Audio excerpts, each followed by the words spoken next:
everyone, this is Filipino-American Heart Channel, and I'm going to show you on how to fill out this form. So I really thought that I have already made this or I have already filled out a form like this before, and I made a video, but when I check it out, I don't have.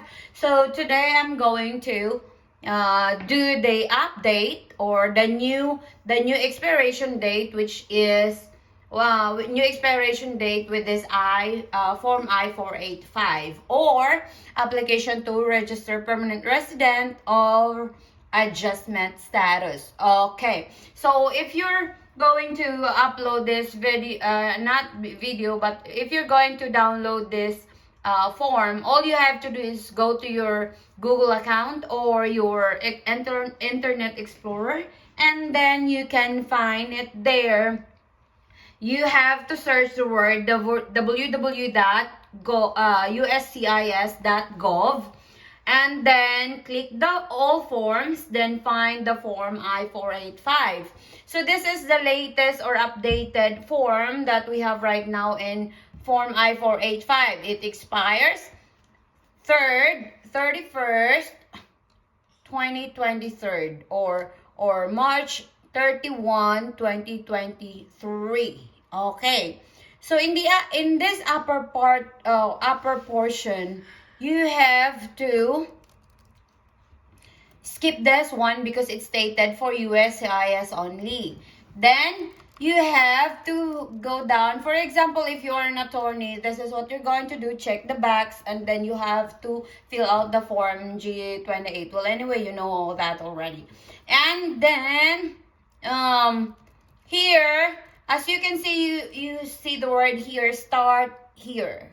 So that start here, that's the time that you fill out. So part 1, information about you. So the person who is applying for this. Okay, family name, first name, and middle name. So this is what happened to us. The last name, I use my married name. Okay, my husband family name. So I use my married name, my first name, and I put my middle name, Panganiban, which is my middle name, which is also my family name before I get married. So that's how we do it in the Philippines. So a woman who get married, she should put her family name as a middle name when she get married. So that's what I did.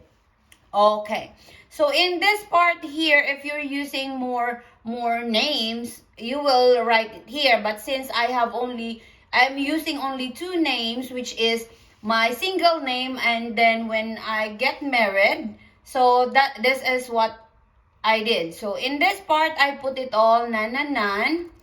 And then in this part here, date of birth, so which is my date of birth. Then in that side there, it stated use other names. So I put my name before I get married, which is based on my birth certificate. Then my given name and my middle name, which is my mom family name. Okay, my mom family name before she get married to my dad. So that's what it is. Then I am a female, and then I was born in General Santos City in Philippines. So, and then here, country of birth, Philippines, then country of citizenship or nationality, Philippines. So, it's either you can put it there, Filipino, which is our nationality, Filipino, or you can just write it there, Philippines, like that, the way I did.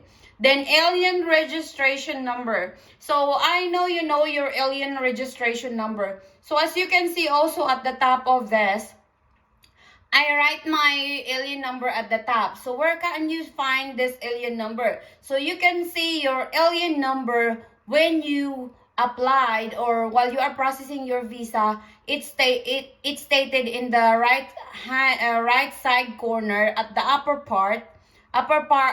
right corner. You can see the A number there, and that's what you're going to write it here. So those who are processing your I-129F, you should make sure that you keep those receipts so that you will not forget, and you can still write your alien number because you may forget that. Okay, next is the alien registration. So it's here, so it was here and then it's here, so right away it was written right here in this part. So and then after that, here, has the Social Security Administration, SSA, ever officially issued a Social Security card to you? I click no, because this is what happened. As soon as I arrive here in my K2, the following day, me and my husband get married right away.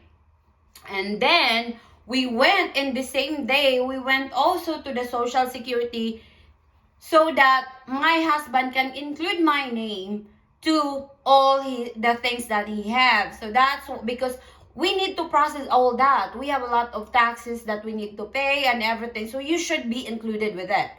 So now I just click here no, because I can't get it. Why? Because in this place in Mississippi, especially in our place here, they don't allow you to get right away your Social Security, because you're changing your name. But in my K2, they can get their Social Security, but it's stated at the top, not for employment. Okay, so they got their Social Security number after, or like less than 2 weeks. They got right away. So before we file this application, we got already the Social Security of the K2. But mine, I have to wait after I file this, and after I being approved with my employment authorization, my travel, and this, after I send this application, that's the time that I receive my Social Security card. Okay, so there are some places, as they said, they got already their Social Security card before, or Social Security number before they file this. But mine, it was really after, because it was changing the family name. So it's hard. Everything that I show at the Social Security are my single name, like my ID in the Philippines, my passport, all of that, except the certificate of marriage. So we have to wait that I really have my my approval. Okay, so here, online account number. So if you have an online account number, you can put it here. But mine, I just put it none. You can even put it there, NA. But me, I used to it since we process our papers in the I-129F or K1 visa. All the blanks, I put it there, none instead of NA. Okay. So now let's go down here, and it stated this part so that we are not going back and forth. Do you want an SSA issue you a Social Security card? So I put it there, yes, because I want it. I want to have a Social Security number. Okay, if you check here in 16, you have to check yes also here in the 17. Okay, so this is what I said also. If you are filling out this form, you have to prepare also your passport, because it stated here recent immigration history, and also your I-94. If you don't know how to find your I-94, because maybe you think the same way as I do. I thought the arrival, all of this is in my passport, but it's not.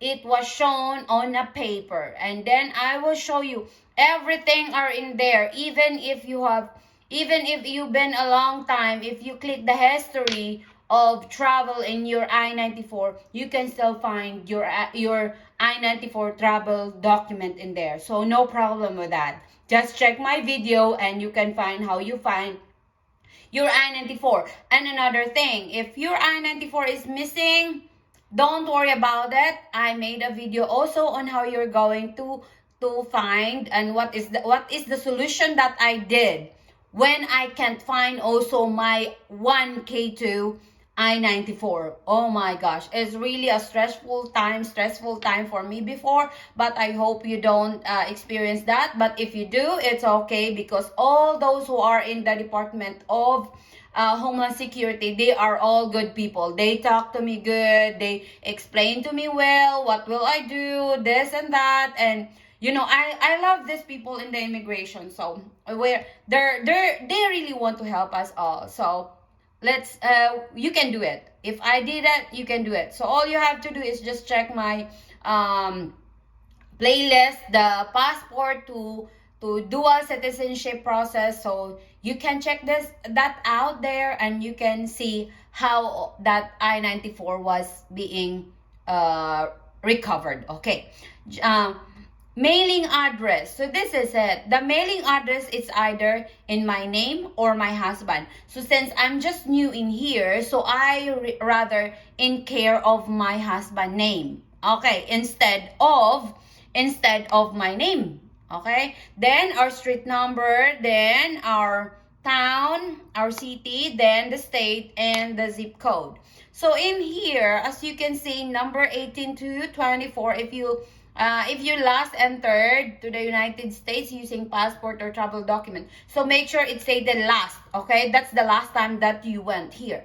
So passport number, use last arrival. So you have to put your passport here. It started with letter P if you are from the Philippines. But anyway, all over the world use this kind of form. So your passport number, it's shown there next to your biographic picture on your passport.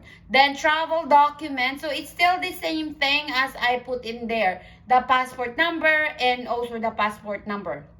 Okay, here expiration date of this passport travel. So you can see this also next to your passport picture. Okay, here country that issued a passport, it's the Philippines. The non-immigrant visa number, so this is our visa number. So it started with letter N. If you are new to it, find it in your visa. When they stamp your visa, find it there. The color is red and it starts with letter N. But I don't know if the other visas start with letter N, but mine and my boys start with letter N, and the color in that stamp in our passport is red. Okay. Place of last arrival. So we arrived in Los Angeles. So you may be your port of entry. This is what we call port of entry. So if you arrive first in New York, so put New York there, and then NY here. But mine is Los Angeles and then CA. That's the code, and that's the abbreviation, I think, in California.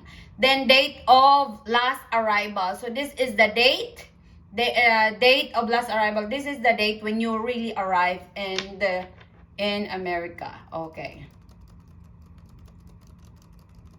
Okay, here. Oh, wait. Alternate or safe mailing address. So those also are applying, for example, when you arrive in the US and you are being mistreated, or somebody, you just come here and you are a victim of something. So all you have to do is you have to write in here. Okay, you have to write it here. Who are the people to whom you want to receive this application? Okay, if you don't want that it will arrive in your address where you are being, being mistreated, or something going on to you after you get married. So you have to write other address there. So since my marriage is really fine, thanks God, so we don't need that. I just put 9999 in there. Okay, we are in the page 3. Okay, it's right away the LU number was written. Then here, information about you. This is a continuation. Was inspected when I last arrived in the United States. I was inspected at the port of entry and admitted as example exchange visitor. So mine is fiancé visa. This is it. When you say fiancé with double E, it means you're a woman. Okay. If you will say, if you will put it there, fiancé with one E, you're a man. Okay? So since me, I am a woman, so I put it there, fiancé with letter E. Okay. I hope that was clear. Here, application type or filing category. Then, at the bottom, it's stated, person admitted to the United States as a fiancé or child of a fiancé of the U.S. citizen, Form I-129F, K1 and K2, non-immigrant. Okay, non-immigrant. Then here, if you were issued Form I-94 in the arrival departure record, so Form I-94 arrival department record number. I'm sure you have this in your I-94. Okay, you can find this number in your I-94. Then expiration date, it was shown also there in your I-94. Here, also status or on Form I-94, for example, class admission. So class admission or mine is fiancé visa. Okay. What is your current immigration status if it has changed since you arrived? So K1 visa or fiancé visa. So it's okay if you just type K1 visa or just fiancé visa. Okay, then we have to scroll down. Then provide your name exactly as it appears in Form I-94. So you have to make sure your I-94 is in your hands while you are filling this out. So family name exactly, which is before I get married, okay? Because when I arrive at the port of entry, I'm using all the papers that before I get married. So my family name, my name, and my middle name. So now, so all of that. So we are now in page number 4. We are 18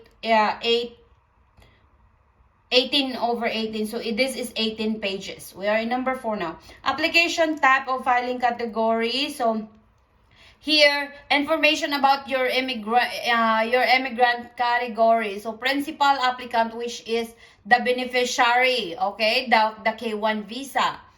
Okay, WAC, it started receipt number and underlying petition. So you can see this in your NOAA 2 or NOAA 1. This is receipt number. So the receipt number is in NOAA 1. So you can see this WAC. But if you can see receipt number or received number there, that's what your receipt number and you will write in there. Then priority date. So you have to write also the priority date, where in fact you can see it all there in your NOAA 1 or your receipt. Okay, you can see that. Derivative, even if you have a if you are a derivative, so I will make also another video about those who are applying for with derivative. So I will make a separate application form, because that's what I did to my K2. Because they really have their separate payment. So all of that there, you have to just scroll down.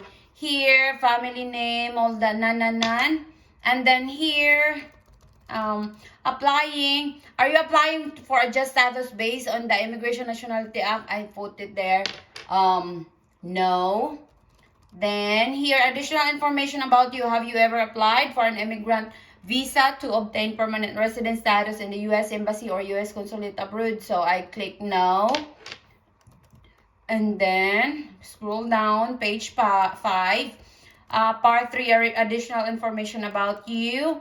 So address history. So you have to put your address here. All of that. And then it's automatic. It's stated USA. Okay, USA.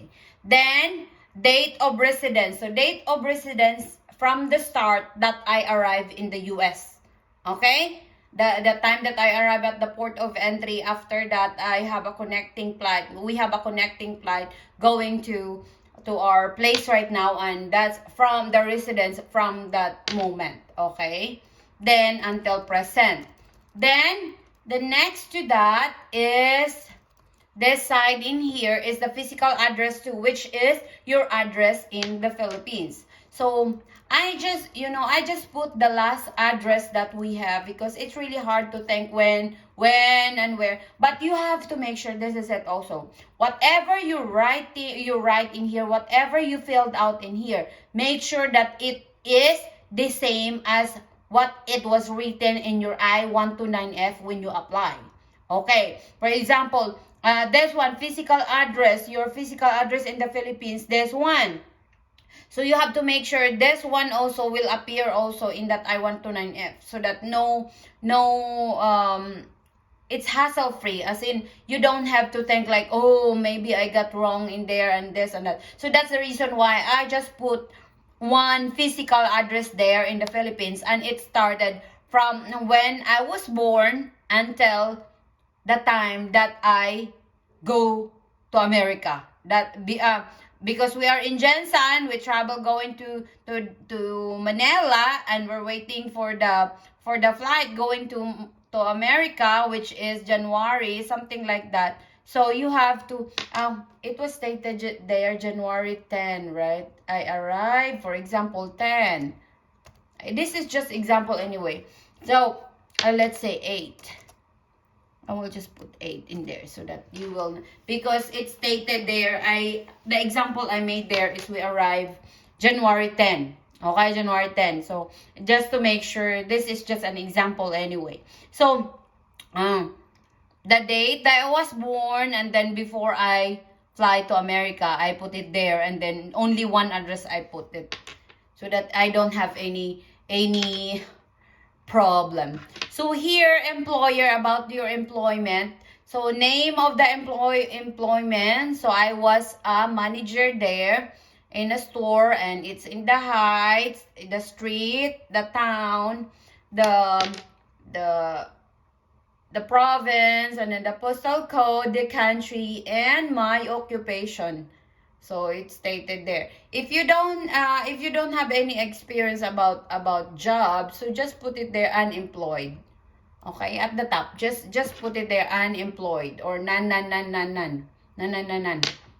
Okay, or NA. Here, part 3, additional information about you, continuation. So this is it, the time that you are working until the time that you are the end that you are working. So the first time, so there are really a lot of people who got a lot of jobs before they arrive to America, but me, I just put one in there, the less hassle, all of that. So I just put 2 jobs I think I made when I become a manager, and then when I teach. So 2 employment I did. So here, if you're it's stated Department of Education, all of that, but I just put one as an example right now. Okay, so from the date that I work, and then until I'm done working. So next, employer again here. So if you put only one, so just put none or NA in there, but mine, I just put none. In all the application I did, including the US citizenship, I put all the vacant, the space, none or not NA. Then here, part 4, information about your parents. So my dad. So parent 1, legal name. So my dad, family name, given name, and middle name. Then my parent 1, name at birth. So sometimes it was being changed. This is the reason why they did that, because most of our mothers really changed their family name. So that's why I will explain you that at the bottom here. So here, provide the most recent employment. So I just put none in there. Here, my father's family name, first name, middle name, and then date of birth, then male, then the city where he was born, and then the country of birth, Philippines. Next is, we are now in part 4, information about your parents. It's still the same. Current city or town residence, Davao City. Then current country of residence, it's Philippines. So how many times have you been married, including annulled marriages and marriages to the same person? I just put 1 because this is the only marriage I got. I got only I marry only one. It's just my husband. If you're annulled, just put it there too, and you have to write the information later, okay? So here, the parent to legal name, which is my mom. It's stated here, the family name of my mom when she was married to my dad. And then her name and middle name. Then here, parents to name by birth. So this is what I told you. I need to put the family name of my mom before she get married to my dad. Okay? And then her name and her mom middle name. So it's like we're tracing our ancestors' family name. So here, information about your current marriage. So I put my husband family name, my husband first name, middle name, and here alien number since he was born here by birth. So I just leave this here blank. Okay. Current spouse date of birth, my husband date of birth. Then date of marriage of the current spouse. So the time that we got married. Okay. Then here, so my mom date of birth, So if you are not, if it's not clear to you, I will try to explain this also in the descriptions below. So if you have more questions, just comment on my video. Date of birth, so the date of birth to my mom, then female. City or town of birth, Davao City. Then country of birth, Philippines. So since my mom is dead, so I put it there, deceased. If not, so you have to put it there, the city where your mom is now and also your dad. I mean, not your mom, where she is now, and then the current residence, where she at right now. Then here, also the city and town where my husband was born, the state, and then the country, it should be USA. Why it's Philippines, sorry. It should be USA. Naduling ng... It should be USA, okay? Because that's my husband, current spouse, birth. Oops. Wait.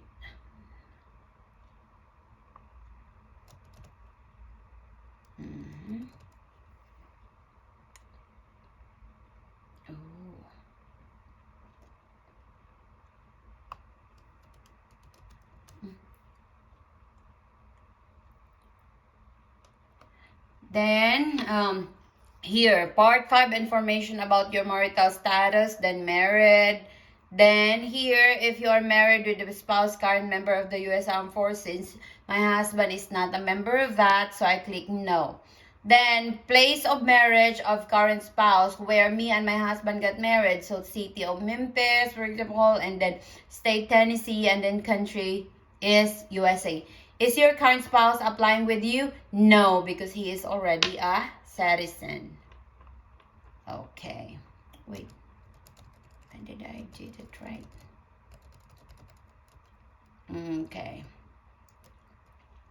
Now here, part 5, information about your marital status. So, information about your prior marriage. For example, you're annulled because we don't have divorce in the Philippines. So, for example, if you're annulled, you have to write your ex-husband here or ex-wife name, of last name, family name, and middle name.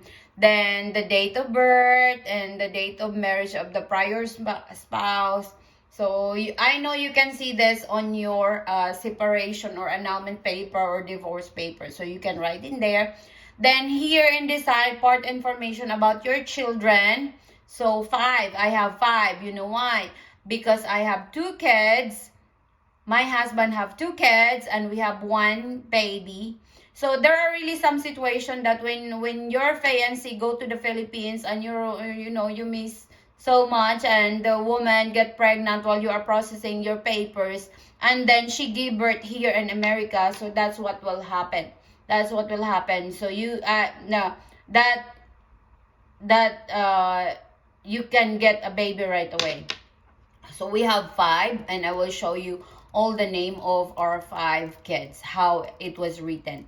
Okay, here, as you can see, I don't have any prior marriage. So look at that. They really put a lot of space in there for those who get married annulled or divorced many times. So none in there because I just married once, only my husband.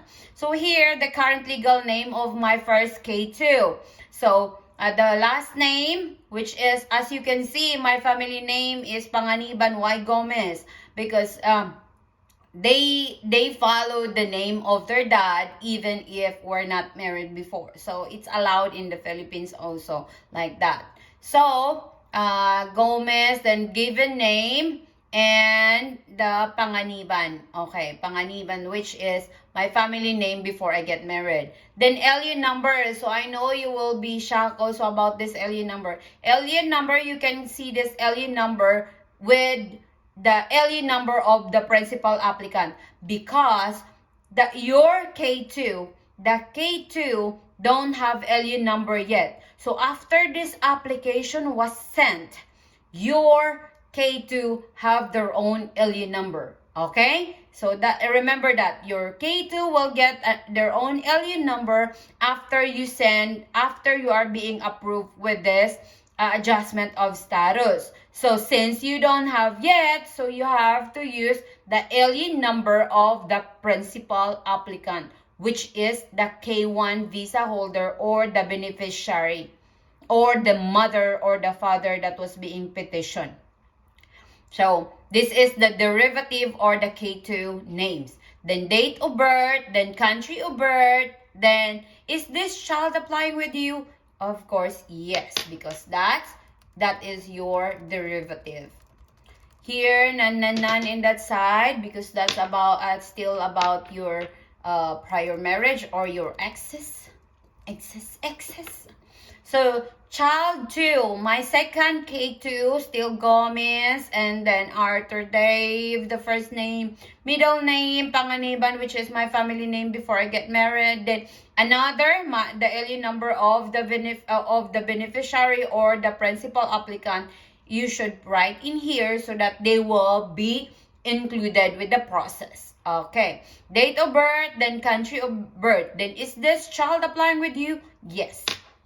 That's why you need to put the alien number of your principal applicant. Okay, next is here. Part 6 is still information about your children. So before they leave four child that you can write here, but now they just leave 3 in it because you can explain it at the last page, which is 18. Page 18, you can put all the name. You should not forget it's part 6 and this is page 8 and the question 12.8. Okay, I will show you that later and we will come back here. So it stated last name of, since we got a baby when I arrived here before we process these papers, so I put it there, the family name of our baby, then her name and middle name. As you can see, there is a difference also with the middle name, because here in America, we're not using the family name of the mother. It was gone already. So instead of Panganiban, it become Grace. That's the difference. The family name of the mother was changed. I mean, it's gone already. So it becomes a second name. Here, it becomes a second name. So alien number, so just leave it blank because it was born here in the US. Our baby was born in the US, so just leave it blank. Then the date of birth of the baby, okay? I made this an example because we really have a friend who comment on my video before that when she arrived here, that's the time that she gave birth. So it's really exact that she was approved, and as soon as she arrived here, she gave birth. Then country of birth with the child born in the US. Then is this child applying with you? No, because she was born already here. She's already a citizen right away.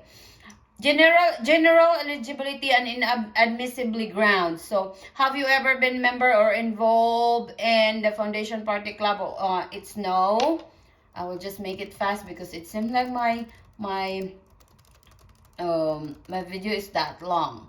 is this child? So biographic information, ethnicity, not Hispanic or Latino. Then I am an Asian. Then my height is 5'2" inch. And then you have to put it there 095 because I'm 95 pounds. Okay, I'm 95 pounds before. Now I'm 114. I become heavy. So eye color is black, and then hair color is black. Then here, part A, general eligibility and inadmissibly. So I leave it all blank here. All of this here, I click it no, no, no. You have to make sure you read it everything, okay, before you click no. Maybe because it will be applied for you. For example, have you ever applied for any kind of relief or protection from removal, exclusion, or deportation? For example, if you do that, then you have to click yes, and then just make sure you will provide also a supporting document about that, okay? So what's going on, what's happening for you to be approved. So all of that there are no, no, no. Then here, answers item 14 to 80B. Choose the answer correct. So you have to read everything. Have you ever been denied admission to the U.S.? So it's all no, no, no.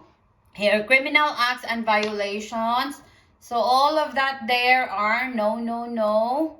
No, no, no. Part general eligibility and inadmissibly grounds. So no, no, no. You can just pause this video anyway, so it's easier for you to check. So you have to make sure you read it, because if not, it may be applicable to you. So you have to be honest with everything here, and you just provide your supporting documents, and you're fine. Don't worry about it. So here in this part, still no, no, no. All of that, all of it are no, no, no. All of that there. And then here, part 9, accommodations for individuals with disability. So since I'm okay, I don't have disability, so I click no. But if you do, just click yes and provide that what's happening and what is it. Then applicant daytime telephone number, I put my phone number here. Then applicant mobile, it's still the same, put the same phone number. And then applicant's email address. So even if you make an email address, you better make also a G1145 to put your name, your family name, middle name, and also your phone number and email, so that they can see it in the first page already, next to your check. They can see right away how to contact you if they need it. So applicant statement, it's stated here, I can read. I click here, I check here. I can read and understand English, and I have read and understand every question and instruction on this application, and me answer to every question. Okay, here interpreters. Since I don't need interpreter because I understand English, not really that much, but you know, at least I do, at least I understand. So this is it. So just leave it blank. Applicant signature. Okay, this is it. After you print this form, after you check that everything is correct, don't forget to sign this part, applicant signature, and put the date. Usually what we did, we signed this one, and also we put the date, the day that we send to the USPS or the post office.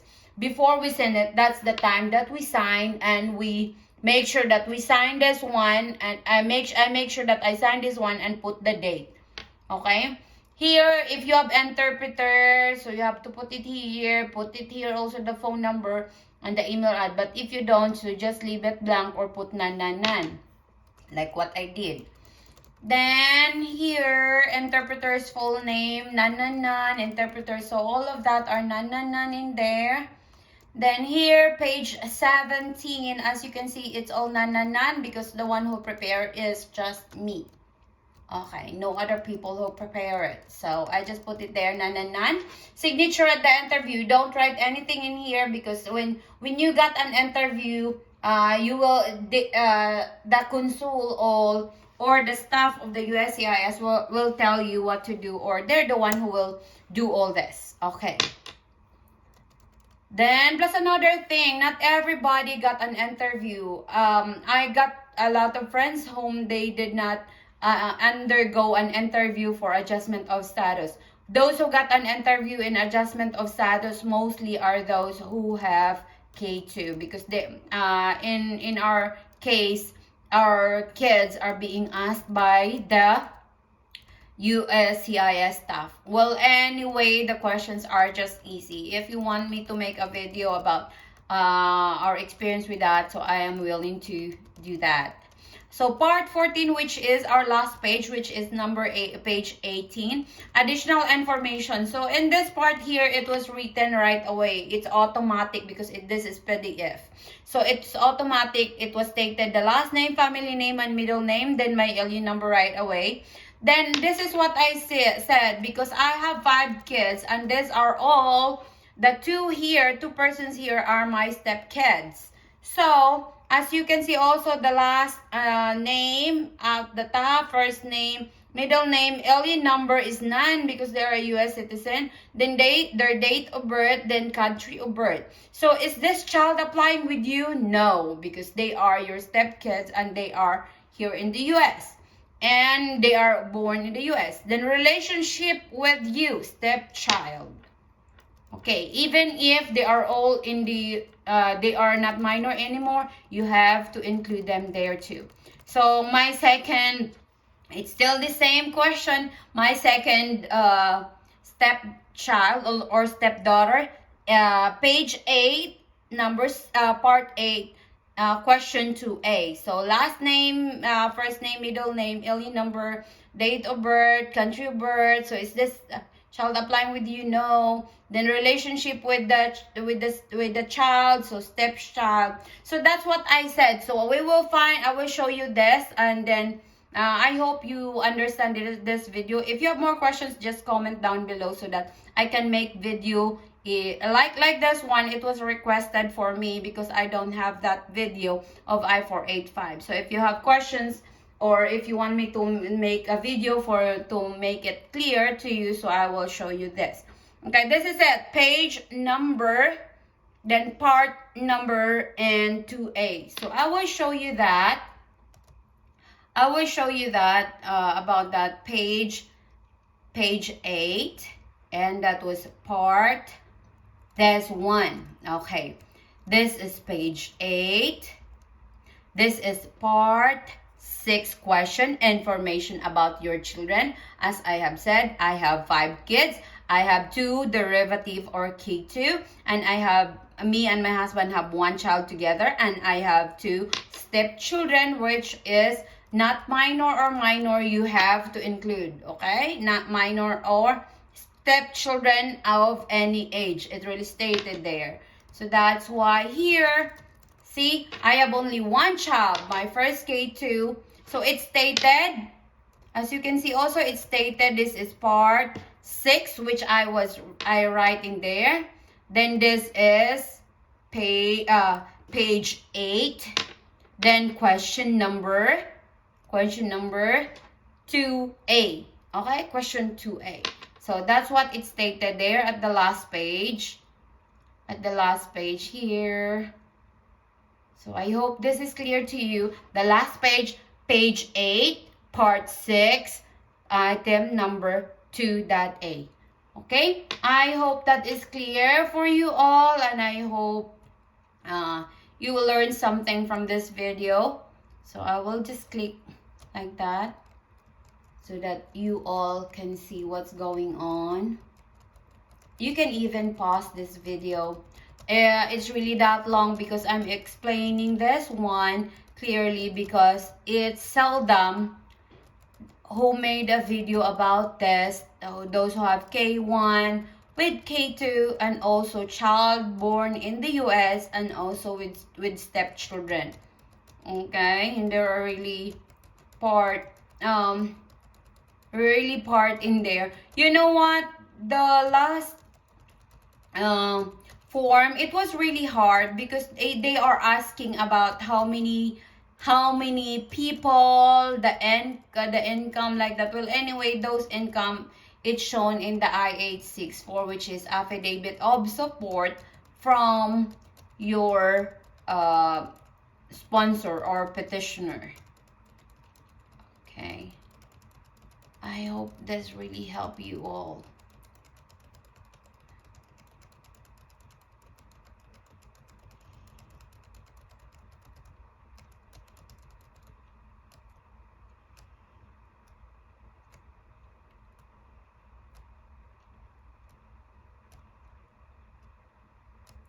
This part here is just easy, until 17th page. It's just easy because you just put it all no, but you have to make sure you read it all, as I have said. So all you have to do is prepare your receipt when you're applying for your US visa, your first NOA or notice of action. Make sure you have it in your hands.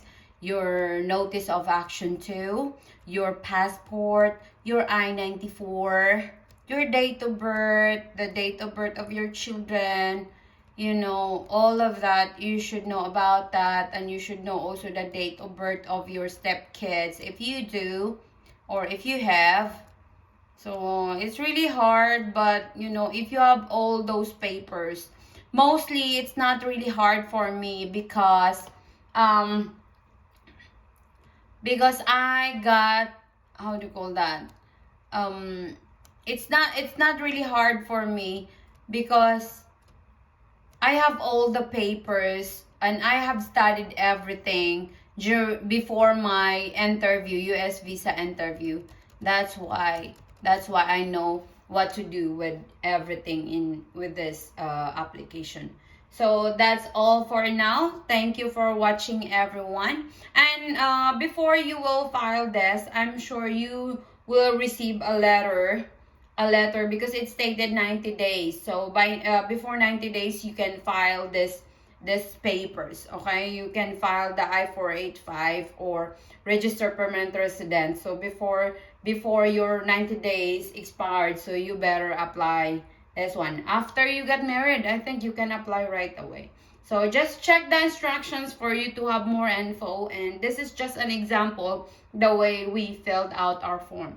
Thank you for watching, everyone, and have a nice day. Wow, this is a long video. Bye-bye.